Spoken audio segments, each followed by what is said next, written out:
இப்போ வந்து உங்களுக்கு ஏதாவது டவுட்ஸ் இத பத்தி இருந்தா கேட்கலாம். ஃபர்ஸ்ட் வந்து யாருக்கும் ஒன்றும் தெரியாது. பட் வாட் அந்த தாட் எது உள்ள போடுது, பண்ணா இது கிடைக்கும் சந்தோஷப்படும், அது ஏன் அது எப்படி உருவாகுதுன்னு கேட்கறேன். பட் நீங்க சொல்றீங்கல்ல, ஒரு ஸ்மால் சைல்டா இருக்கும், காஃபி கிஃபி எதுவுமே தெரியாது, அதுக்கு டிசைர்ஸே கிடையாது. அது அது எது what's puts those thoughts in us கேட்கறேன். அதுதான் வாசனை. அது இப்ப ஒரு மனுஷ ஜென்மம்னா மனுஷ ஜென்மத்துக்கு அதுக்கு முன்னாடி என்னெல்லாம் பதிவுகள் இருந்ததோ அதெல்லாம் அது எடுத்துன்னு வந்துதான் மனுஷ ஜென்மமா பறக்கிறது. அப்போ அதுக்கு காஃபி பிடிக்கிறதுனா அது உள்ள இருக்கு, காஃபி பிடிக்குங்கிறத போட்டு வச்சிருக்கு. சில குழந்தைகள் காஃபி பிடிக்காது, சின்ன வயசுல இருந்தே பிடிக்காது, நீங்க பாத்துக்கலாம். அப்ப அதுங்களுக்கு வந்து அந்த ஒரு சங்கல்பம், அந்த ஒரு வாசனா இல்ல. அதுதான் நான் சொல்றேன், குழந்தைகளுக்கு ஒண்ணுமே தெரியாது, அதுக்கு எல்லாமே இங்க இருந்துதான் நாலேஜ் கிடைக்கிறதுன்னு நம்ம நினைச்சுக்கிறோம். அப்படி இருந்தா இங்க உள்ள நாலேஜ மட்டும் எடுத்துட்டோம்னா பேரண்ட்ஸ் நல்லா தான் பார்த்துட்டோம்னா அந்த குழந்தை நல்லா தானே வரணும். அப்படிலாம் இல்லையே. சில குழந்தைகள் சொல்றோம் இல்லையா, நம்ம எவ்வளவு சொன்னாலும் கேட்க மாட்டேங்கிறான், அவன் என்னமோ வேற சுபாவத்துல இருக்கான். என்ன சுபாவமோ அதுதான் வாசனை. மனுஷனா பிறந்தா அது ஏதோ ஒரு பேக்ட்ராப்போட தான் இருக்கும். ஸோ ஃபர்ஸ்ட் டைமா மனுஷனா யாரும் பிறக்கிறது இல்லை, அப்படிதானே சொல்றீங்க? ஒரு பேகேஜோட தான் மனுஷனா பிறக்கணும், அப்படிதானே? ஆஸ் நம்ம யாருமே மனுஷனா வந்து பிறவி எடுத்து நேரா போறது கிடையாது. கிடையாது. It is always the baggage. மரமாகி எவ்வளவு சொல்றாரு மாணிக்கவாசகர், அவ்வளோ நான் பிறவி பிறந்திருக்கேனேங்கிறாரே. அதான் அதுல பண்றதெல்லாம் கூட நம்ம கர்மல வருமா? as a animal, as a... ஆமா, கண்டிப்பா வரும். அதுதான் சஞ்சித. நம்ம என்ன கர்மா டாபிக்ல அது டீடைலா பார்ப்போம். சோ பிராரப்த கர்மான்னு இருக்கு, சஞ்சித கர்மான்னு இருக்கு. சஞ்சித கர்மா இஸ் அ பேங்க். ஸோ நீ எல்லா ஜென்மங்கள்லயும் நம்ம கிடைக்கிற கர்மாவெல்லாம் அதுல ஸ்டோர் ஆயிடும். ஆனா அடுத்த பிறவி எது எடுக்கிறோமோ, இப்போ ஒரு ஒரு மிருகமா எடுத்துக்கிறோம், ஒரு சிங்கமாவோ யானையாவோ பறக்கிறோம்னா அந்த யானைக்குன்னு சில வாசனைகள் இருக்குல்ல, அதைத்தான் அதை எடுத்துன்னு வர முடியும். மனுஷ வாசனை எடுத்துன்னு வர முடியாது. பட் இந்த காஃபின்றது வந்து இப்ப இந்த ஜென்மம் அப்ப நான் மனுஷனா பிறந்த போது பழைய ஆசையை வந்து கண்டினியூ பண்றோம், அதுதான். ஆமா. சுகம் அப்படிங்கறதே ஒரு தவறா? சுகம் அப்படிங்கிறது அந்த என்ன சொல்றது, ஒரு எக்ஸ்பெக்டேஷன், ஆசை, அது மூலமா கிடைக்கிற சுகம் தப்புதான். ஆத்ம சுகத்தை நோக்கி இருந்தோம்னா இட்ஸ் குட். பட் எக்ஸ்டர்னல், நான் மனசுனால சந்தோஷப்படுறேன், மனசும் ஒரு எக்ஸ்டர்னல். இதை வந்து நம்ம வெளியில உள்ள இந்திரியம் சொல்லுவோம், இது ஆந்தரிந்திரியம்னு சொல்லுவோம், மனசு புத்தி. ஸோ அந்த இந்திரியத்தினால கிடைக்கிறது சுகம், இதெல்லாம் நம்ம நம்பி அதுதான் சுகம்னு நினைச்சோம்னா தப்புதான். தட்ஸ் அஜ்ஞானம். அப்போ எது வந்து சரியான சுகம்? ஆத்ம சுகம் மட்டும்தான் அந்த அந்த ஸ்வரூப சுகம், அதுதான் நேச்சர் நம்மளோட. ஆனா நம்ம உள்ள போட்டு வச்சிருந்ததுனாலதான் நம்ம இது கிடைச்சா சுகம், அது கிடைச்சா சுகம் அப்படின்னு நம்ம நினைச்சுக்கிறோம். ஒரு நிமிஷம், எல்லாருக்குமே தயவு செய்து ஆடியோவை 2-3 தடவை இந்த லிங்க்ல போய் பாருங்க. ஏன்னா ஒரு தடவை நான் உள்ள வாங்கியாச்சுன்னு டைரக்டா அடுத்த கிளாஸ்ல வந்து உட்காண்டேன்னா இன்னும் உள்ள ஏற ஏற நம்ம கன்ஃபியூஷன் தான் ஜாஸ்தி ஆகும். ஸோ அப்பப்போ நீங்க திருப்பி திருப்பி படிக்கும் போது தான் உங்களுக்கு டவுட்ஸ் ரைஸ் ஆகணும். அப்படி ஆனாதான் நம்ம கரெக்ட் பாத்துல போறோம்னு அர்த்தம். ஏன்னா எனக்கு டவுட் வந்துட்டே இருக்கு, அப்ப எனக்கு சரியா புரியலையோன்னு அர்த்தம் இல்லை, அப்பதான் சரியா புரியுது. அதனால டவுட் வரணும், டவுட் கேளுங்க, தயவு செய்து நோட்ஸ் எடுங்க. நான் முதல் கிளாஸ்லயே சொன்னேன், நோட்ஸ் எடுக்கல அப்படின்னா இப்ப ஃபர்ஸ்ட் கிளாஸ்ல என்னெல்லாம் பேசினோம்னா எல்லாம் நம்ம மெமரியில இருக்காது. அப்ப இந்த லாஸ்ட் கிளாஸ் வரைக்கும் நம்ம மெமரியில சுத்தமா பழசெல்லாம் இருக்காது, அப்ப உள்ளதான் இருக்கும். அப்புறம் இந்த கோர்ஸை முடிச்சப்புறம் நம்ம திருப்பியும் பழையபடி, ஏன்னா வெளிப்பொருட்களை தான் நம்ம நிறைய டைம் அதுலதான் ஸ்பெண்ட் பண்றோம். அப்போ டெஃபினட்டா அது டாமினேட் பண்ணும். அப்ப நமக்கு இந்த வாங்கின அறிவெல்லாம் நமக்கு வேஸ்ட், ஒண்ணுமே இருக்காது மனசுல.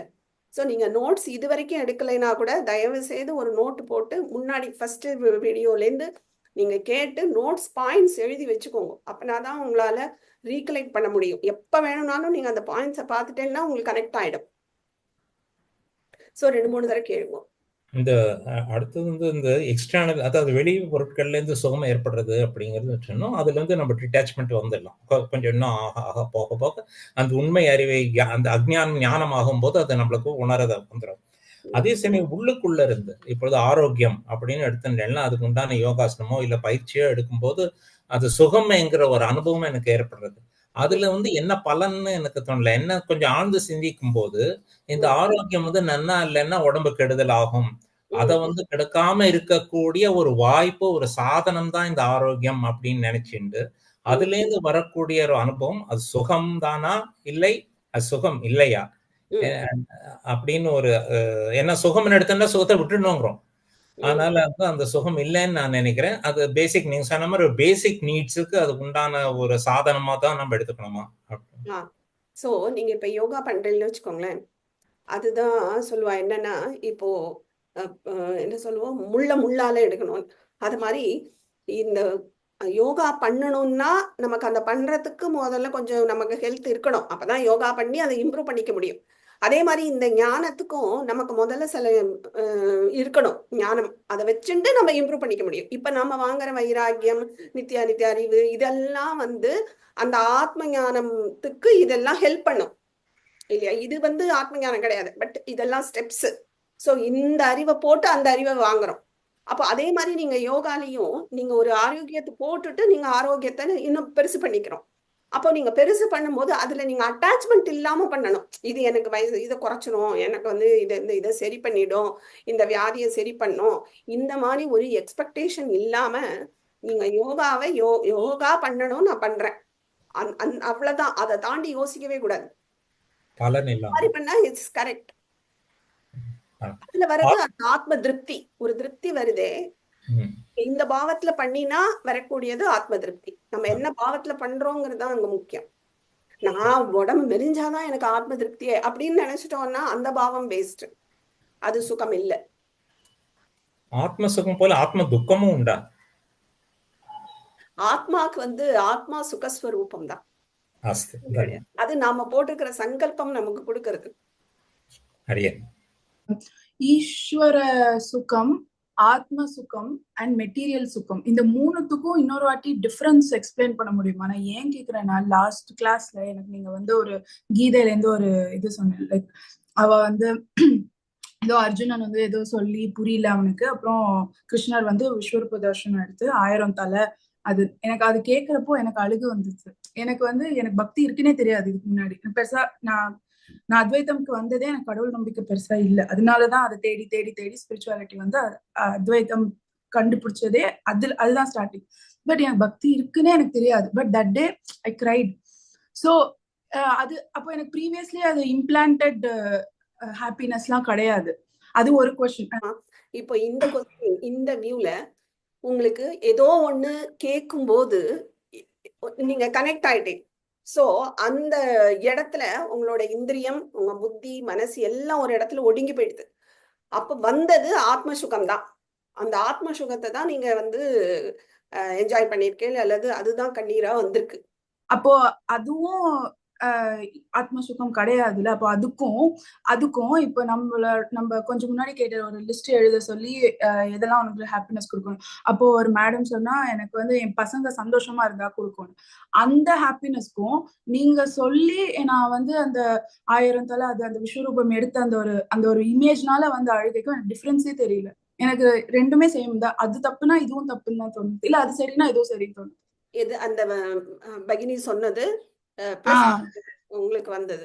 அதுவும் ஃபீலிங் தானே, எக்ஸ்டர்னல் தானே, மெட்டீரியல்னால வரலையே. இல்ல, டிஃபரன்ஸ் இருக்கு. இப்போ அவ சொன்னது ஒரு திங், வெளியில உள்ள ஒரு பொருளோ ஒரு உயிரோ ஏதோ ஒண்ணு. சோ அதுல எக்ஸ்பெக்டேஷன் வச்சிருக்கா. அவ நன்னா இருந்தாதான் இவ நன்னா இருக்க முடியும். அந்த குழந்தைகள் நன்னா இல்லைன்னா இவனுக்கு சோகம் வந்துடும். So that's not correct. அப்போ அங்க டிட்டாச்மெண்ட் இல்லை, அட்டாச்மெண்ட் இருக்கு. ஸோ அட்டாச்மெண்ட் அப்படின்னாலே அந்த பலம் டிபெண்ட், அந்த ஃப்ரூட்டோட டிபெண்டா ஆயிடுறோம்.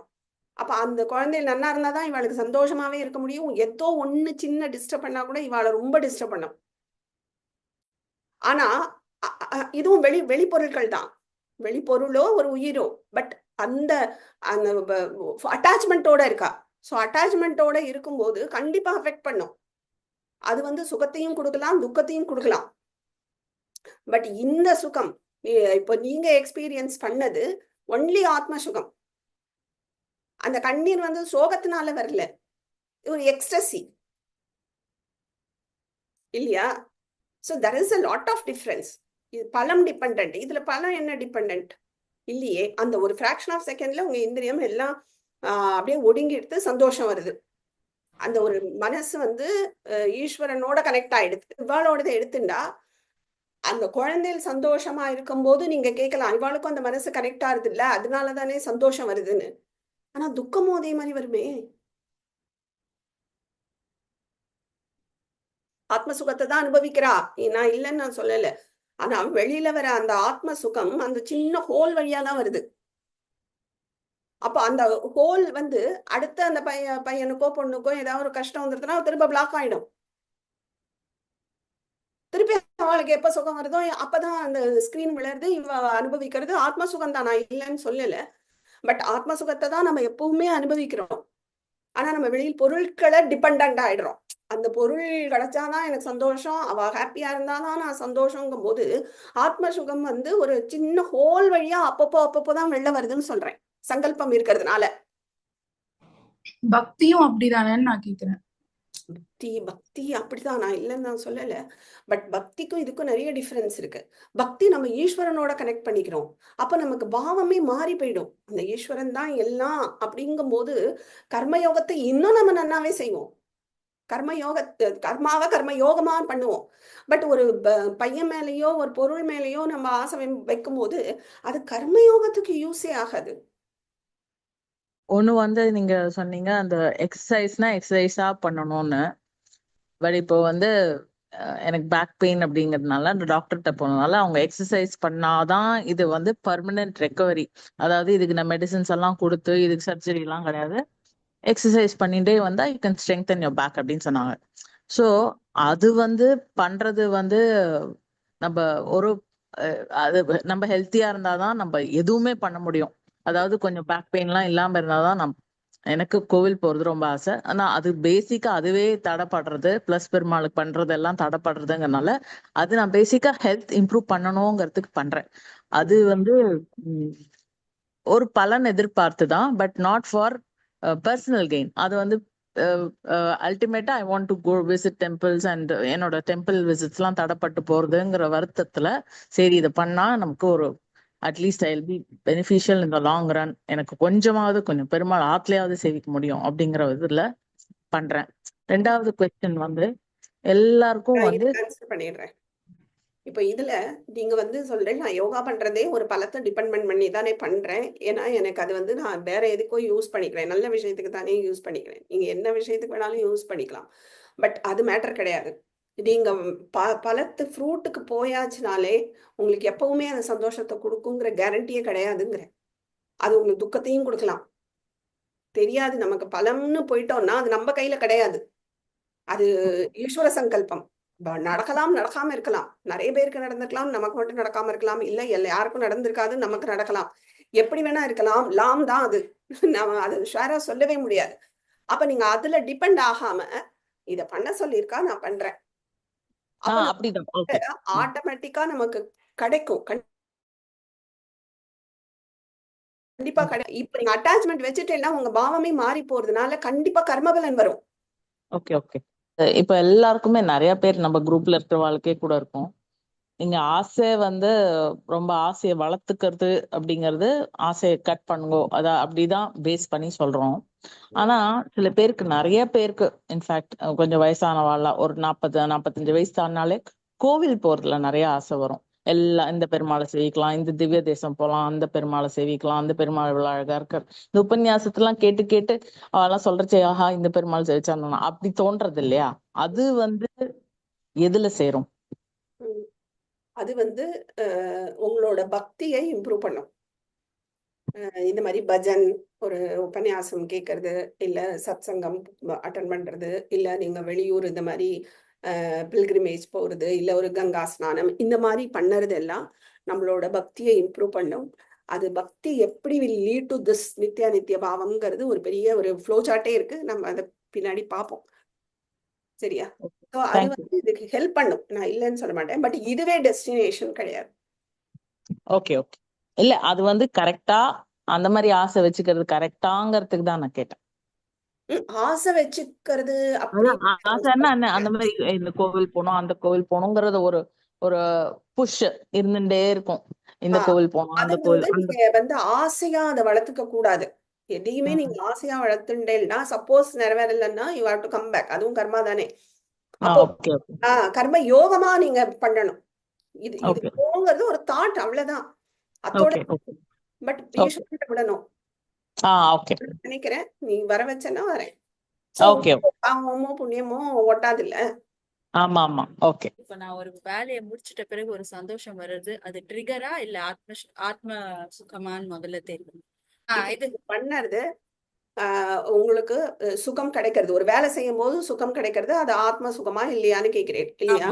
ஆமா சோ நான் திருப்பியும் சொன்னேன், அந்த பாவம் தான். அந்த வேலைய நீங்க கர்மயோகமா பண்ணி உங்களுக்கு ஒரு நான் சொன்னேன் இல்லையா, மனசுத்தி கிடைக்கும். கர்மயோகமா பண்றதே ராகத்வேஷங்கள் இருக்காது, சத்துவம் இன்க்ரீஸ் ஆகும். அப்ப அதுல நமக்கு ரொம்ப இன்வால்மெண்ட் வரும், ஆத்ம சுத்தி வரும். அப்போ நமக்கு ஒரு சமத்துவ பாவம் வரும் இல்லையா? அந்த பாவம் தான் உண்மையான ஆத்ம சுகம். இப்ப ஃபார் எக்ஸாம்பிள் நான் வந்து புதுசா ஒண்ணு கத்துக்கிறேனோ இல்ல புதுசா ஒண்ணு செய்யறேன்னு வச்சுக்கோங்க, அப்போ எனக்கு எக்ஸ்பெக்டேஷன் இல்ல, எனக்கு வருமா வராதான்னு எனக்கு தெரிய போறது இல்ல. அப்போ இருக்கும்போது எனக்கு ஒரு ஹாப்பினஸ் கிடைக்கிறது, அது வந்து நான் எக்ஸ்பெக்ட் பண்ணல எனக்கு வரும்னுட்டு. அப்போ அது வந்து ஆத்ம சுகமா நினைச்சுக்கலாமா? இல்ல இல்ல, ஆக்சுவலா நீங்க அனுபவிக்கிறது எல்லாமே ஆத்ம சுகம் தான். அதுதான் நான் சொல்றேன். அந்த Okay. ஹோல் வருது, அதை அனுபவிக்கிறோம். ஆனா நான் அந்த படிச்சதுனால எனக்கு சுகம் வருது, இல்ல எனக்கு அதுல படிப்புல இருக்கு, இல்ல எனக்கு அந்த மார்க்ல இருக்குன்னு நாம நினைச்சுக்கிறோமே தவிர, அந்த ஃபிராக்ஷன் ஆஃப் செகண்ட் நம்ம ஆத்ம சுகத்தை தான் அனுபவிக்கிறோம். ஆனா அது குறையறதுங்கிறேன். சோ தடைய வைக்கும் போது, நிறைய தடைகள் இருக்கும் போது, அந்த தடை ஒரு ஸ்கிரீன் விளங்கும் போது கொஞ்சம் ஆத்ம சுகம் கிடைக்கிறது தான், இல்லைன்னு சொல்லல. ஆனா தட்ஸ் நாட் பெர்மனன்ட் சுகம்ங்கிறேன். அப்போ அந்த சங்கல்பங்கள் இல்லாம அந்த திரை ஸ்கிரீனே இல்லைன்னா நன்னா தெரியும் இல்லையா? ஓகே. இப்ப நான் வந்து மோஸ்ட்லி மெட்டீரியல் சுகத்துல இருந்து தாண்டி வந்தாச்சு, எனக்கு தெரிஞ்சு என் மனசுல இருக்கிற மாதிரி பார்க்கும்போது. ஆனா என்ன பார்த்துட்டு நான் இவன் ஏன் சுகமா இருக்கான்னு மத்தவங்க வந்து என்ன ட்ரிகர் பண்றாங்க. அப்போ அதெல்லாம் எப்படி ஹேண்டில் பண்றதுன்னு எனக்கு புரிய மாட்டேங்குது. ஏன்னா எவ்வளவுதான் நான் மெட்டீரியல் சுகத்துல இல்லைன்னு நினைச்சாலும் அவங்க ட்ரிகர் பண்ற அந்த சமயத்துல துக்கம் வருது எனக்கு. ஏன்னா நான் அதை பத்தி யோசிக்கவே இல்லை. பட் அப்படி இருக்கும்போது அதை நான் எப்படி ஹேண்டில் பண்ணுறது? அப்போ அந்த இதுல நான் என்ன பண்ணணும்னு எனக்கு புரிய மாட்டேங்குது. இப்போ நான் வந்து சந்தோஷமா இருக்கேன், ஆனா அது பொறுக்கல சில பேருக்குன்னு நினைக்கும் போது, எப்படி கம்மியா இருந்தாலும் சுகமா இருக்காங்கன்றது சில பேருக்கு ரொம்ப ஹர்ட் ஆகுது போல இருக்கு, அது எனக்கு தெரியல.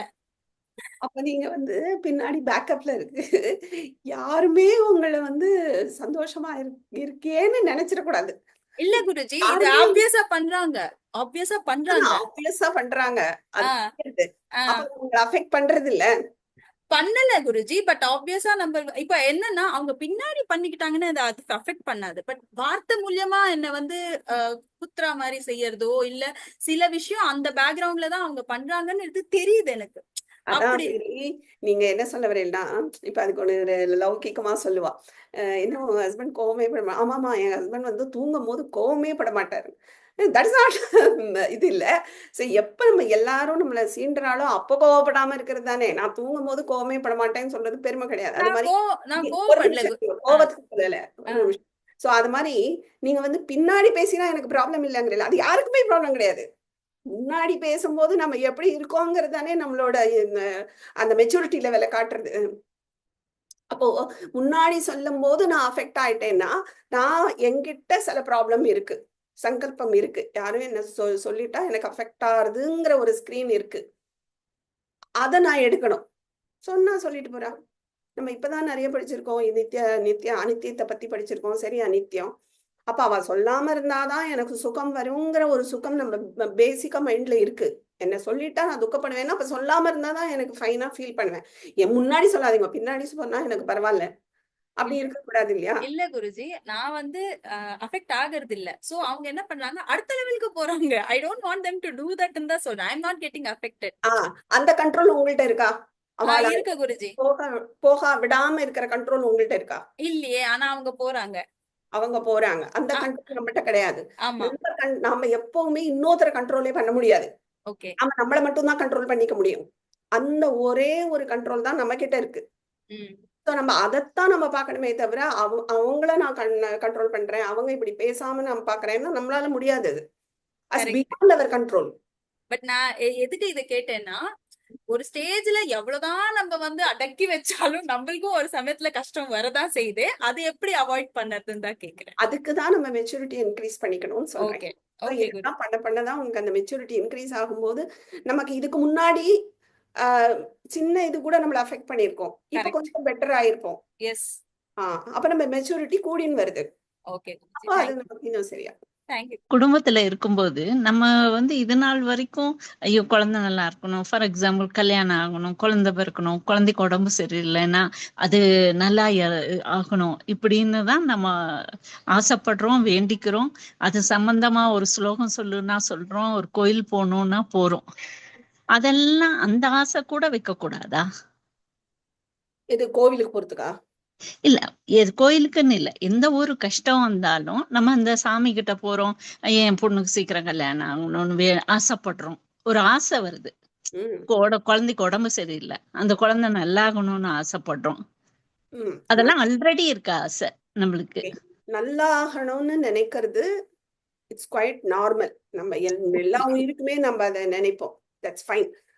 ஆனா அதையும் மீறி உங்களுக்கு மனசுல ஒரு துக்கம் வருது இல்லையா, அப்ப அந்த அட்டாச்மெண்ட் இருக்கிறதுனால தானே. இப்போ அதே இது, இப்போ ஒரு எக்ஸாம்பிள் சொல்றேன். எங்கேயோ ஒரு யுத்தம் நடந்துட்டு இருக்கு, வார் நடக்கிறது, அங்க நிறைய பேர் டெய்லி ஏதோ நடந்துட்டு இருக்கு, போறா. நமக்கு ஒன்றும் அப்படி ஒன்றும் அஃபெக்ட் பண்ணல, கஷ்டம்தான். ஆனா அதுக்காக நம்ம ஒன்றும் அப்படி ஒன்றும் அஃபெக்ட் பண்ணிக்கிறது இல்லை, அஃபெக்ட் ஆறுது இல்லை இல்லையா. ஸோ நம்ம ஒரு 10 வீடு தள்ளி ஏதோ ஒன்று நடக்கிறதுனா கூட ஓ அப்படியாச்சே பாவம், அத்தோட சரி. ஆனா அதே இது நமக்கு நடக்கும்போது நமக்கு பெயின் ஜாஸ்தியா இருக்குல்ல. ஆமா, அப்ப அந்த அட்டாச்மெண்ட் அங்க இருக்குதானே. அந்த அட்டாச்மெண்ட் வந்து குடும்பத்துல இருக்கும்போது அது வருதே, அது எப்படி தடுக்கிறது? அப்போ அந்த அட்டாச்மெண்ட்டை நீக்கிறதுக்கு தான் நம்ம இன்னைக்கு வாங்கின அந்த நாலேஜ். ஸோ அட்டாச்மெண்ட் எதுலயும், எந்த பொருள் எந்த உயிரினத்திலையும் நம்ம வச்சுக்க கூடாது. ஒரு எக்ஸ்பெக்டேஷனும் இருக்கக்கூடாது, அட்டாச்மெண்ட்டும் இருக்கக்கூடாது. But we should do our duty. There is a difference. டியூட்டியை பண்ணதான் வேணும். எனக்கு அட்டாச்மெண்ட்டே இல்லைன்னு நான் விலகி ஓடி போக கூடாது. அது ஒரு குற்ற உணர்வு தரும். போகிறதே தப்பு முதல்ல. அது என்ன தருதோ, ஆனா போவே கூடாது. அது நம்ம டியூட்டி கிடையாது. நம்ம டியூட்டி பாத்துக்கிறது நம்ம டியூட்டி தான், நம்ம செய்ய வேண்டியது நம்ம டியூட்டி தான். ஆனா அதுல நீங்க ஓவரா அட்டாச் ஆகும்போது என்ன ஆயிடும்னா உங்களுக்கே ஒரு பதட்டம் வரும், அந்த நம்ம செய்யற வேலையே ஒழுங்கா செய்ய மாட்டோம். ஆமா இல்லையா. சோ அட்டாச்மெண்ட் இல்லாம நான் பண்றேன், கண்டிப்பா பண்றேன். அட்டாச்மெண்ட் அவ்வளவா வச்சுக்காம நீங்க மாட்டும் உங்க வேலையை செய்யலாம். ஓகே. கிரஹஸ்தம் தென் வானப்பிரஸ்தம். இட்ஸ் வெரி பர்சனல் இது. நான் வந்து I think that I finished my duty. உங்க வாய்ஸ் ரொம்ப கிளியரா இல்ல பைனி. ஓகே, இப்போ இந்த கிரஹஸ்தம் முடிச்சிட்டு வனப்பிரஸ்தம் போகணும்னு சொன்னீங்க இல்லையா. என்னை பொறுத்தவரையும் I am right on that age. But எனக்கு பொறுத்தவரையும் my second son refuses to marry. அது வந்து that is stuck in my brain. I don't know how to go forward for this. Am I responsible for him not getting married? எனக்கு அது I don't know how to address this problem. Okay, so உங்க பையனுக்கு கல்யாணம் ஆணுமா வேண்டாமாங்கிறது அங்க decide ஆகுது. நீங்க அதை ஒண்ணுமே பண்ண முடியாது. நீங்க இப்ப ஆகக்கூடாதுன்னு நினைச்சாலும் ஆகணும்னா அது ஆகத்தான் போறது.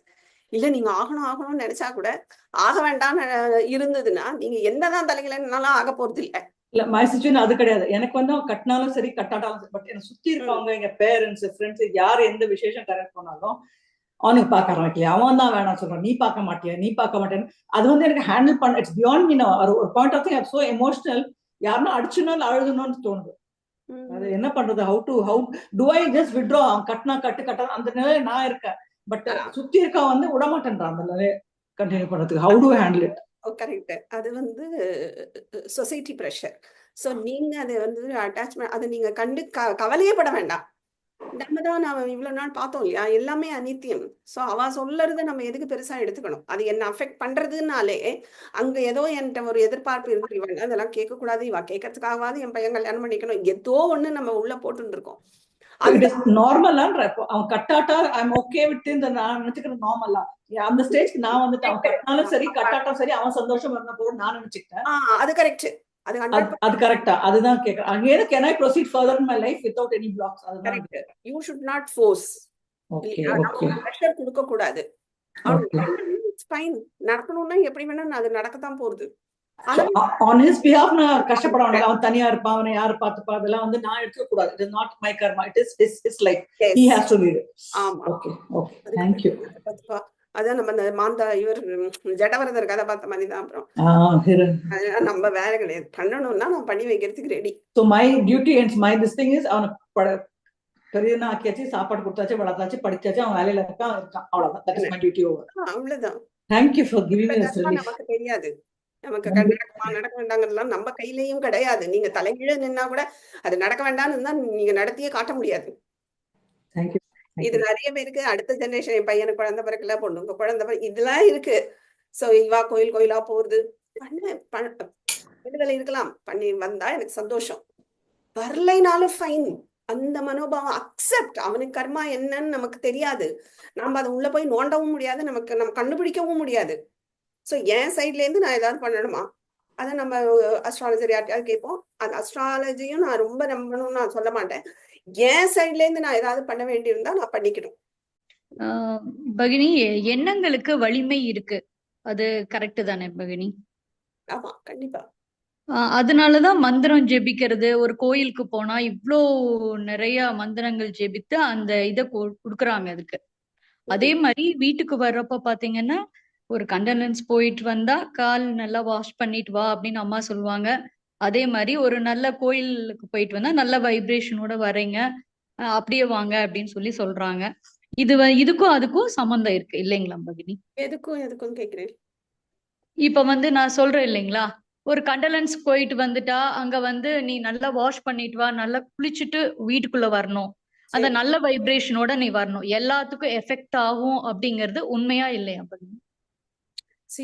நம்ம கர்மயோகத்துல இருக்கிற வரைக்கும், அதாவது கர்ம காண்டத்துல இருக்கிற வரைக்கும் நம்ம அதை ஃபாலோ பண்ணிதான் ஆகணும். நான் தான் ஞான மார்க்கம் வந்துட்டேனே, இதெல்லாம் எனக்கு ஒண்ணும் இல்லை அப்படின்னு நம்ம நினைக்க முடியாது. அதுக்கு நம்ம ஃபுல்லா ஞான மார்க்கம் வந்தாதான் இதெல்லாம் ஒண்ணும் இல்லை. பட் இதுல இருக்கிற வரைக்கும் இதோட ரூல்ஸ் அண்ட் ரெகுலேஷனை நம்ம ஃபாலோ பண்ணிதான் ஆகணும்.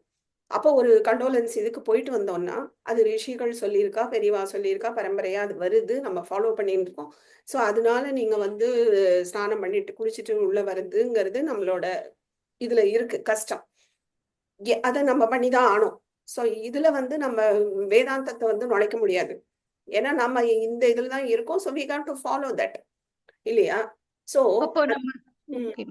அப்ப நம்ம ஏன்சியன்ட், அதாவது ரிஷிகள் இவங்கெல்லாம் பரம்பரையா நம்ம முதல்ல இருந்து அவங்க சொல்லிட்டு வந்த பழக்கங்களை நம்ம அப்படியே நம்ம அப்சர்வ் பண்ணிட்டு வரணுமா, இல்ல ரியாலிட்டிக்கல் என்ன இதுல? அப்புறம் இன்னொன்னு சொல்றாங்க, லெமன் அண்ட் சால்ட் இதெல்லாம் இப்ப வெளியில நம்ம எல்லாம் இப்ப ஒரு பிசினஸ் விஷயமா பாத்தீங்கன்னா 100 பேர்த்த நம்ம மீட் பண்ண வேண்டியது இருக்கு. அவங்களுக்கு அத்தனை பேத்துக்கு ஆன்சர் பண்ண வேண்டியது இருக்கு. அவங்களோட அத்தனை மனநிலையும், அதாவது எண்ணங்களுக்கு வலிமை இருக்கு அப்படின்னு சொல்லும் போது அவங்களுடைய இது எல்லாமே தாக்கம் நம்மளுக்கும் வரும். சோ அந்த டைம்ல பாத்தீங்கன்னா உப்பு போட்டு தண்ணி குடிப்பாங்க. இது மாதிரி காஸ்மிக் எனர்ஜி இருக்குன்னு சொல்றாங்க லெமன்ல. இது எல்லாம் மனிதனுடைய எண்ணங்களை கண்ட்ரோல் பண்ணக்கூடிய பவர் இருக்கா அதுக்கு? Lemon absorbs energy very easily. அதனாலதான் நம்ம ஒரு அம்மன் கோவில் எல்லாம் லெமன் கொடுத்தா அதை உடனே நம்ம ஒரு ஜூஸ் போட்டு சாப்பிடணும் அந்த மாதிரிலாம் சொல்றோம். ஏன்னா அது பாசிட்டிவ் வைப்ரேஷன். நீங்க இந்த நெகட்டிவா இந்த இதுக்கு வந்தாலும் சில லெமனை வச்சு நிறைய பேர் இதெல்லாம் பண்றாங்க இல்லையா? ஏன்னா அது ஈஸியா அப்சர்வ் பண்ணிக்கும், எனர்ஜியை ரொம்ப ஈஸியா அப்சர்வ் பண்ணும். அதனாலதான் லெமன் நீங்க லெமனை சுத்தி அந்த வைப்ரேஷனை பார்த்தீங்கன்னா, அதாவது பூஜை கிட்ட வைக்கிற லெமன் பாசிட்டிவா இருக்கும். அதே இது நீங்க ஒரு நெகட்டிவா தாட்ஸ் இருக்கிறவா, இவாளுக்கு இதை பண்ணணும் அந்த மாதிரிலாம் லெமனை வச்சு பண்றா இல்லையா, அந்த லெமனை நீங்க பார்த்தீங்கன்னா நெகட்டிவ் இருக்கும். அது நீங்க ரியலாவே பார்க்கலாம். ஸோ லெமனுக்கு ரொம்ப அப்சார்பிங் எனர்ஜி ஜாஸ்தி. அதனாலதான் நம்ம லெமன் எல்லாம் ஆக்சுவலா ஒருத்தர்கிட்ட இருந்து நார்மலா அப்படிலாம் வாங்கக்கூடாது, வாஷ் பண்ணும் அதெல்லாம் சொல்றது அதுக்குதான். அதுல கண்டிப்பா இருக்கு. அது மாதிரிதான் உப்பும். ஸோ உப்புலாம் ஈஸியா அப்சர்வ் பண்ணும், வாட்டர் ஈஸியா அப்சர்வ் பண்ணும். இப்போவே சயின்டிஃபிக்கா அது ப்ரூவ்டு, ரைட்? சயின்டிஸ்ட். ஸோ வாட்டர்ல தனியா ஒரு வாட்டரை தனியா வச்சுட்டு இன்னொரு வாட்டர்ல நிறைய மந்திரங்களை சொல்றது, ஒரு பாசிட்டிவ் இதை சொல்றது, அந்த மாதிரி பண்ணும்போது ரெண்டுத்துக்கும் எனர்ஜி பார்த்தா இந்த எனர்ஜி ரொம்ப கூட இருக்கு. ஸோ வாட்டர் ரொம்ப அப்சர்வ் பண்ணும். அதனாலதான் நம்ம கோவில் எல்லாம் தீர்த்தம் கொடுக்குறா இல்லையா, ஏன்னா அது பாசிட்டிவிட்டியை கூட்டும். ஸோ அது பூஜை ரூம்ல கூட வாட்டரை வச்சுட்டு ஒரு டம்ளர்ல தீர்த்தம் வச்சுட்டு மறுநாள் சாப்பிடுவாங்க. ஏன்னா அது அவ்வளோ பாசிட்டிவ் அப்சர்வ் பண்ணும். ஸோ அதனாலதான் நீங்க பெரியவங்க எல்லாம் பாத்தீங்கன்னா கண்ட மணிக்கு வெளியில போய் வாட்டர் வாங்கி சாப்பிட மாட்டாங்க. ரீசன் அவங்களுக்கு தெரியாம இருக்கலாம், பட் இதுதான் ரீசன், ஆக்சுவல் ரீசன். அந்த எனர்ஜி அது ஈஸியா கண்டக்ட் பண்ணுங்கிறதுனால கண்ட இடத்துலயும் வேற யார்கிட்ட இருந்தும், ஏன்னா நமக்கு தெரியாது. ஸோ அதனால வாட்டர் வாங்கி சாப்பிடவே மாட்டோம். அப்படின்னா சுத்தி போடுறதெல்லாம் கரெக்ட் இல்லைங்களா மேம்? அது கண்ட்ரோல் பண்ணும். இல்லைங்களா பகினி? அப்படிதான் பண்ணுவோம். ஏன்னா சால்ட் கையில வச்சுக்கிறோம் இல்லையா. ஓகே பகினி. எனக்கு அந்த இவங்க சொன்னாங்க இல்லைங்களா, நான் எனக்கு இந்த மாதிரி கோயில்கள் எல்லாம் நிறைய போறது விருப்பம் இருக்கு அப்படிங்கிற மாதிரி. எனக்கு பிடிச்சதே வந்து குறை ஒன்றுமில்லை கண்ணா அந்த பாட்டு. உன்னுடைய அருட்பார்வை மட்டும்தான் என்னோட இம்பார்ட்டன்ட் எனக்கு. அது வந்து நீ எங்க போனாலும் உன் அருட்பார்வை வந்து என் மேல இருக்குதுன்னு நம்பிக்கை இருக்கிறப்போ எனக்கு அது கிடைச்சிச்சு அப்படிங்கிறப்போ நான் அங்க போய் தான் கிடைக்கணும் அப்படிங்கிறது இல்ல அப்படிங்கறது அதனுடைய மெயின் இது மேம்.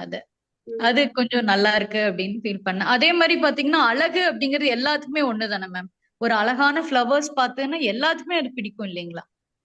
அப்படிலாம் சொல்ல முடியாது பைனி. சில பேருக்கு அந்த ரசனையே கிடையாது. நம்ம எல்லா இதையும் மெட்டீரியல்ல வேணா நம்ம வந்து அட்டாச்மெண்ட் இல்லாம இருக்கலாம். பட் உயிர்கள்ல நம்ம கொஞ்சம் பேசம், இப்ப நம்ம ஒரு குழந்தையே நமக்கு பிறக்குது, அதுல கொஞ்சம் அட்டாச்மெண்ட் வைக்கலன்னா நம்ம அதை சரி உனக்கு நான் பால் கொடுக்கணும், சரி நான் உனக்கு ஆட்டி விடணும், இப்படிங்கிற ஒரு சாப்பாடு கொடுக்கணும், இப்படிங்கிறத நம்ம இருக்க முடியாது. சரி இதே இது நம்ம ஒரு அம்மா அப்பா அப்படிங்கிறப்ப கொஞ்சம் அது நம்ம பெத்தவங்கன்னு இருந்தாதான் அதுல நம்ம அவங்களுக்கு உடம்பு சரியில்லையோ இல்ல அவங்க பின்னால பாத்துக்கணுங்கிறப்போ நம்ம அப்படிதான் இந்த காலத்து எல்லாரும் அம்மா அப்பாவை கண்டுக்கிறதே இல்லை. ஒரு பசங்களும் கண்டுக்கிறதே இல்லை. அவங்க காரியம் அன்னைக்கு செஞ்சாங்க, முடிஞ்சு போச்சு, எங்க பிள்ளைய நாங்க பாத்துக்கிறோம். அப்ப இப்படியே எல்லாம் மாறிடுது இல்லையா? சோ அந்த ஒரு புரியுது நீங்க எது சொல்றீங்க. இப்போ அதாவது அவங்க திருப்பி பாத்துக்கிறது இல்ல அப்படிங்கறதுனால அவங்க ஞான மார்க்கத்து வந்துட்டாங்க, ஞானம் அடைஞ்சிட்டாங்கன்னு அர்த்தம் கிடையாது. அட்டாச்மெண்ட் இல்ல அதனால ஞானம்னு கிடையாது. அதுதான் நான் சொன்னேன். ஞானம்ங்கிறது வைராகியம், அந்த அட்டாச்மெண்ட் இல்லாம இருக்கிறது இப்படி வரணும், இந்த ஞானம் மூலமா வரணும். ஆனா ஒரு பேரண்ட்ஸ் எனக்கு அட்டாச்மெண்ட்டே இல்லை, எனக்கு சிஸ்டர் அட்டாச்மெண்ட்டே இல்லை, பிரதர் அட்டாச்மெண்ட் இல்லை, அப்பாட்டார அட்டாச்மெண்ட் இல்லைங்கிறது பெருமை கிடையாது. அது ஞானம் மூலமா வந்திருக்கணும், தென் ஃபைன். ஆனா நான் போய் வேலை செய்யணுமே அதனால எனக்கு அட்டாச்மெண்ட் இல்லை, எனக்கு அந்த அட்டாச்மெண்ட் அது வெறுப்பு, அது வந்து இதுல வராது. வேதாந்த நம்ம இப்ப பாக்குற அந்த ஒரு வைராகியத்துக்கு கீழே அது வராது. அதெல்லாம் எஸ்கேபிசம். இன்னொன்னு அந்த மாதிரி நீங்க குழந்தைங்களுக்கு கேட்கிறேன் இல்லையா, அதுவும் வந்து நம்ம பேரண்ட்ஸ் தான் என்ன உண்டோ பாத்துக்கிறதுலாம் நான் கண்டிப்பா பாத்துக்கணும். நான் என்ன சொல்றேன், ஓவர் அட்டாச்மெண்ட், அதுக்கு ஏதாவது உடம்புதான் இங்க ஒரே பதறல், பயங்கர பதறல். அப்ப நம்ம வந்து அந்த யார்கிட்ட போகணும் என்ன பண்ணணுங்கிறது கூட நமக்கு அப்போ அந்த ஒரு பதட்டத்துல தோணவே தோணாது. அப்ப நம்ம வந்து காம் டவுன் ஆனோம்.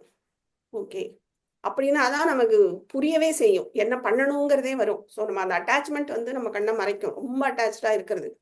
ஸோ அதுதான் நான் சொல்றேன். நீங்க தள்ளினா வீட்டை விட்டு வெளில போறது சொல்லலை.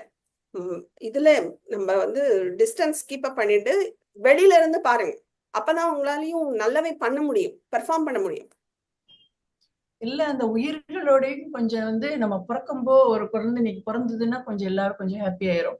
இதே நம்ம விட்டு ஒரு உயிர் போகும்போதும் ஆட்டோமேட்டிக்கா சரி பிறந்தவங்க இறந்துதான் ஆவாங்க அப்படின்னு சொல்லிட்டு நம்ம இருக்க முடியாது.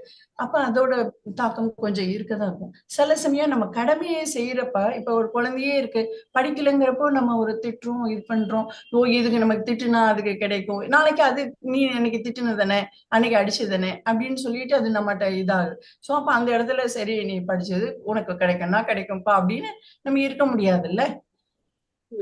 நீங்க பேரண்டா கண்டிக்க வேண்டிய இடத்துல கண்டிக்க வேண்டியதுதான். அது வந்து அட்டாச்மெண்ட் கீழே வராது. அது பின்னாடி அந்த பையன் வந்து என்ன அடிச்சு இல்லை வைக்கலன்னு சொல்லும் போது உங்க மனசு கஷ்டப்படுறது பார்த்தீங்களா, அங்கதான் அட்டாச்மெண்ட். அப்ப என்ன ஒன்னும் அவன் சொல்லக்கூடாதுன்னு நீங்க நினைக்கிறீங்க, சொன்னா சொல்லிக்கிட்டோம், நான் என்ன பண்ணேனோ அது கரெக்ட்.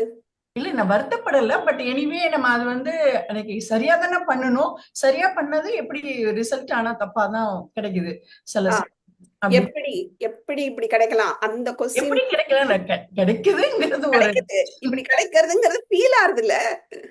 அது ஆமா, எல்லாம் மாத்தி உலகத்துல இப்படியும் கிடைக்குதுங்க போது நம்ம கொஞ்சம் செல்ஃபி ஸ்டாப் பண்ணிடுறோம், நல்லதும் ஸ்டாப் பண்ணிடுறோம். ஃபீல் ஆறுதுல ஒரு ஃபீலிங் வருது, வந்துட்டு போகும். அது இன்னொரு பண்ணோமே, இன்னைக்கு வந்து அவன் நம்மள கண்டுக்கலையே, இன்னைக்கு நம்ம ஒரு துளி வராம அப்ப எங்கேயோ இதே இது நம்ம பக்கத்து வீட்டுக்காரன் பண்ணா நம்ம வந்து வருத்தப்படுவோமா? பண்ண மாட்டோம். ஏன் நம்ம பண்றோம்? ஏன்னா நான் பண்ணியிருக்கேன். சரி இன்னொரு இதே இது நம்ம ஒய்ஃப் ஹஸ்பண்ட் அண்ட் ஒய்ஃபே இருக்காங்க, சரி எனக்கு ஒய்ஃப் என் கடமை நான் அவளுக்கு சாப்பாடு போடணும், சரி நீ வந்துட்ட அப்படின்னு இருந்தா நமக்கு அது ஒரு நல்லாவும் ஒரு ஃபேமிலி இதுவும் இருக்காது. பொதுவா என் கடமையை நான் உனக்கு செய்யறேன் அப்படின்னா அதுல டிஃபரன்ஸ் இருக்கு பைனி. என் கடனையே நான் பண்ணி தொலைக்கிறேன் அப்படிங்கிறது வேற, அந்த கடையை சொல்லல. இது என்னோட டியூட்டி. ஆனா அதுக்காக நான் பேசுறது, அவங்களோட இருக்கிறது, நான் வந்து அதை நான் தப்புன்னு நான் சொல்லல. அப்படி இருக்கக்கூடாதுன்னு நான் சொல்ல வரல. நீங்க சொல்றது வந்து கடனேன்னு ஒருத்தவங்க சாப்பாடு போடுறது, அது அவ்வளவுதான். கடனே பண்றேன் உனக்கு ஏன்னா சாப்பாடு நீங்க போடுறது. ஒய்ஃப் ஆயிட்டேன் அதனால நான் ஆமா, பண்றேன், அதான். ஹஸ்பண்ட் ஆயிட்டேன் அதனால நான் பண்றேன் அப்படிங்கிறது இந்த நாலேஜ் அறிவு மூலமா வரலங்கிறேன் நான். இல்லையா? சோ இது வெறுப்பு மூலமா வருது. நான் சொல்றது ப்ராப்பர் நாலேஜ், அதுதான் பார்த்தோம். இந்த பொருள் இந்த உயிர் எனக்கு சுகத்தை எப்பவும் கொடுக்காது, அதுல சுகம் இல்லை அப்படிங்கறத நான் இப்போ ஒரு சின்ன குழந்தையே இருக்கு வச்சுக்கோங்களேன். ஒரு குழந்தைய நம்ம எடுத்து கொஞ்சிரோம்னா அந்த குழந்தை கொஞ்ச நாள்ல நம்மகிட்ட அட்டாச் ஆகும் தான். உடனே நம்ம என்ன நினைச்சுக்கிறோம், நான் என்னதான் அதுக்கு ரொம்ப பிடிச்சிருக்குன்னு. யார் அப்படி தூக்கினாலும் அதுக்கு பிடிக்கும். நீங்க அதோட ஆங்கிள் பாருங்க. அது கம்ஃபர்ட் வேணும், செக்யூரிட்டி, அவ்வளவுதான். அது நீங்க கொடுத்ததுனால அவங்களை பிடிக்கிறது, இன்னொருத்தர் கொடுத்தா அவங்கள பிடிக்கும். ஆனா நாம என்ன நினைச்சுன்றோம், இது எனக்கு என்னன்னா ரொம்ப பிடிக்கும் அப்படின்னு. இல்ல, அது குழந்தையோட பார்வையில பாத்தீங்கன்னா அது யார் அப்படி காமிச்சாலும் அது சிரிச்சிருக்கும், யார் அப்படி பண்ணினாலும் அது போயிருக்கும். சோ அது குழந்தை வந்து நம்மகிட்ட கேட்கல, நீ தான் தூக்கணும்ட்டு எல்லாம், நீ தான் இருக்கணும்னு அது கேட்கவே இல்லை. ஆனா நம்ம பண்ணி நாம அட்டாச்மெண்ட்டை வளர்த்துட்டோம். பட் பேசிக் சம் ஒரு ரெஸ்பான்சிபிலிட்டி நமக்கு இருக்கணும்ல. எல்லாருக்கும் கண்டிப்பா கிரகஸ்தாசிரம ரெஸ்பான்சிபிலிட்டி நமக்கு. அதுல இருந்து அது ஹஸ்பண்டுக்கு கொடுக்க வேண்டியதை நம்ம பண்ண வேண்டியதை பண்ணிதானும், குழந்தைங்களுக்கு பண்ண வேண்டியதை பண்ணிதானும், ஒய்ஃப் பண்ண எல்லாம் ஓகே. நான் என்ன சொல்றேன், டிட்டாச்சா ஒரு தள்ளி நின்று பாருங்கிறேன். அப்போ உங்களை அஃபெக்ட் பண்ணாது. நாளைக்கு அவங்க ஏமாத்தினாலோ இல்ல உங்களை வந்து அதான் பிட்ரே பண்ணாலோ எந்தோ ஒண்ணு நடக்கும்போது உங்களை அஃபெக்ட் பண்ணக்கூடாது. அஃபெக்ட் பண்ணிடுதுன்னா நீங்க ஓவர் அட்டாச்சா தான் அதை பண்ணிருக்கீங்க, இல்ல ஒரு எக்ஸ்பெக்டேஷன் இருந்திருக்கு பேக் ஆஃப் யுவர் ஹெட், அதனால அது வலிக்கிறது. அது சொல்றேன். அப்பனா உங்களுக்கு அந்த எக்ஸ்பெக்டேஷன் இல்லாம நீங்க பண்ணும்போது உங்களுக்கு நல்லாவே நடந்துக்கலன்னா கூட உங்களுக்கு வலியை கொடுக்காது. இட்ஸ் ஓகே, இது எனக்கு தெரியுமே, இது நித்தியமே கிடையாது. அப்ப நான் தான் அட்டாச்மெண்ட்டை வச்சுட்டு நான் தான் வழியை வாங்கிக்கிறேன். அதுக்காக கடமையை நான் பண்ணி ஒதுங்கணும், கடமையை விட்டுன்னு நான் சொல்லவே இல்லை. நான் எந்த கடமையை சொல்றேன்னா, வானப்பிரஸ்த ஏஜுக்கு வந்தப்புறமும் நான் வந்து அடுத்த ஜெனரேஷனை பார்த்துப்பேன், அதுக்கடுத்து பேரனுக்கு பேரன் பிறந்தா கூட நான் பார்த்துப்பேன் அப்படின்னு சொல்லும் போது நாம முக்தி மார்க்கத்துல இல்லைன்னு சொல்றேன். அதுவும் தப்புன்னு நான் சொல்ல மாட்டேன். ஆனா அது டிக்கெட் நம்ம வேற இடத்துக்கு வாங்கியாச்சு, நான் இன்னொரு இடத்துக்கு வரேன்னு நான் சொல்ல முடியாதுங்கிறேன். இன்னொரு ஒரு சின்ன ஒரு கொஸ்டின் இருக்கு. இந்த இப்ப சப்போஸ் நமக்கே ஒரு வயசான அம்மா அப்பா இருக்காங்க, எனக்கும் ஓரளவு ஒரு ஏஜ் ஆயிடுச்சுன்னு வச்சுக்கோமே. சோ அப்ப அந்த இதுல பார்க்க வேண்டிய நம்மளோட கடமை இருக்கு. நம்மளோட விருப்ப வெறுப்புகள், நீங்க அவங்க சொல்ற மாதிரி நிறைய கோயிலுக்கு போகலாம், இல்ல சாமி கும்பலாம், இல்ல பஜனை பண்ணலாம், இல்ல கத்துக்கலாம். சோ இந்த இதெல்லாம் நம்ம ஓரளவு கொஞ்சம் ஒதுக்கி வச்சா ஒண்ணுதான் அவங்கள பார்க்க முடியுங்கிறது வரும். அப்ப அது மிஸ் ஆயிடுச்சுன்னு அதை யோசிக்கணுமா, இல்ல இதுல கரெக்டா பண்ணியிருக்கோம் அப்படிங்கறது வச்சுக்கணுமா? எதுலயுமே நீங்க கோவில் போறதுலயுமே அட்டாச்மெண்ட் இருக்கக்கூடாதுன்னு சொல்றேன். அப்ப அது உங்களை பாதிக்கும். நீங்க போகலைன்னா அது உங்களை பாதிக்குது. சோ நீங்க அதுலயும் அட்டாச்மெண்ட் வேண்டாம், இதுலயும் அட்டாச்மெண்ட் வேண்டாங்கிறேன். சோ இன்னைக்கு இந்த கடமை இதை பண்றேன், அவ்வளவுதான். அதை தாண்டி யோசிக்கும் போதுதான் வலி வரும். சரி, நான் போயிருக்கணும், இந்நேரம் அங்க இருந்திருக்கணும், இப்படி எல்லாம் யோசிச்சோம்னா வலிக்கதான் செய்யும். இது என்னோட டியூட்டி, இன்னைக்கு இது என்னோட டியூட்டி, நான் பண்றேன். இவங்களை பாத்துக்கணுமா, இது பாத்துக்கிறதுக்கு வேற ஏதாவது அரேஞ்ச் பண்ண முடிஞ்சா அரேஞ்ச் பண்ணிட்டு போலாம், தப்பு கிடையாது. அப்படி யாரும் இல்ல, நான் தான் பாத்துக்கணும், வேற வழியே இல்லை அப்படிங்கும் போது நான் தான் பாத்துக்கணும். அதை வந்து ஒரு கடனேன்னு பண்ணாம அந்த ஆக்ஷன்ல இன்வால்வ் ஆகி அதை பண்ணுங்கிறேன். சோ அந்த புண்ணியமே இங்க கிடைச்சிட்டு போகும். ஆனா இங்க ஒரு கால் வச்சுட்டு மனசு அங்க வச்சுட்டு இவங்களை சல்லின்னு விழுந்து அதுதான் பண்ணக்கூடாது. இன்னும் ஒரு இது, இப்ப எல்லாரும் ரீசெண்டா கும்பமேளா போறாங்க அப்படின்னா அதே நதி எப்பவும் இருக்கதானே செய்யுது. சரி, இந்த பர்டிகுலர் டேஸ்ல ஒரு பவர் எக்ஸ்ட்ரா இருக்குன்னே வச்சுப்போம். அப்ப போக முடியாதவங்க, அப்ப இன்னைக்கு உள்ளது அது கிடைக்கல, அப்ப போனா எப்படி உள்ள மனுஷங்களுக்குனாலும் அது எக்ஸ்ட்ரா நல்ல ஒரு பவர் கிடைக்குமா எப்படின்னு? கண்டிப்பா அதுல வந்து நம்ம ரிஷிகள் இதெல்லாம் அவ்வளோ சொல்லாம அவ்வளோ ரிஷிகளும் இப்போ அட் பிரசன்ட் இருக்கிற சன்னியாசிகள் எவ்வளோ பேர் இமயமலையில இருந்து இறங்கி வந்து அதுவும் அந்த அஹோரிஸ், அதாவது இன்னமும் அந்த தவங்கள் மரத்து மேலேயே இருந்து கீழே இறங்காம தவம் பண்றவங்க எல்லாம் இன்னைக்கு டேட்ல இருக்காங்க. சோ அது எல்லாரும் அவ்வளோ தூரம் வரும்போது கண்டிப்பா அதுல பொய் இருக்காது, கண்டிப்பா அதுல பவர் இருக்கு. ஆனா நமக்கு வேணா ஃபுல் டீடைல்ஸ் தெரியாம இருக்கலாம், இல்லாம இல்லவே இல்லை, சான்ஸே கிடையாது. அப்போ கண்டிப்பா அன்னைக்கு டிப் பண்றதுல கண்டிப்பா நல்ல பலன்கள் இருக்கத்தான் செய்யும், நான் இல்லைன்னு நான் சொல்லவே மாட்டேன். ஆனா நமக்கு சான்ஸ் கிடைக்கல அப்படின்னா அதுக்காக அதையே நினைச்சுன்னு சரி ஓகே இப்போ கிடைக்கல என்ன பண்ண முடியும் அதுக்காக, நீங்க சொல்ற அந்த இதுல இமயமலையில எல்லாம் இப்போ தவம் நிறைய பேர் இருக்காங்க. ஆமா, அத பார்த்துதான் இருக்கோம். ஏன் அது ஜென்ஸால மட்டும் பண்ண முடியாது, யாரும் லேடிஸ் கொஞ்சம் தாண்டி ஒரு லிமிட்டுக்கு மேல போல? இந்த காலத்துல கார்கி எல்லாம் இருக்கதான் செஞ்சாங்க. கார்கி உபநிஷத்தை எழுதினாங்க, வேதம் தெரிஞ்சவா, அது ஒரு ரிஷி கார்கி. நிறைய ரிஷிகள் லேடிஸ் இருந்திருக்கா. பட் காலப்போக்கில் அது பண்றது இல்ல. இப்போ கலிகாலம் வேற, ஸோ அது ஒரு மனசுல ஒரு பயம் இருக்கத்தானே செய்யும். பகினி சொன்னா இல்லையா, நீங்க வந்து அந்த விஸ்வரூப இது கண்ணுல தண்ணி வந்ததுன்னு. எனக்கு இது எப்ப பாரு ஒரு பெருமாளை, அது அவ நடிக்கிறான்னு தெரியும், அவ அந்த ரோல்ல இருக்கான்னு தெரியும். ஆனா அவர் அது நேர பெருமாள் இருக்காருன்ற ஒரு நினைப்புல அவ கஷ்டப்படும் போது, இப்ப உதாரணமா ராமாயணமே யார் சொல்லும் போதும் ராமர் சீத்தையை பிரிஞ்சாருங்கிற அந்த சொல் வரும்போதே எனக்கு கண்ணுல தண்ணி வந்துடும்.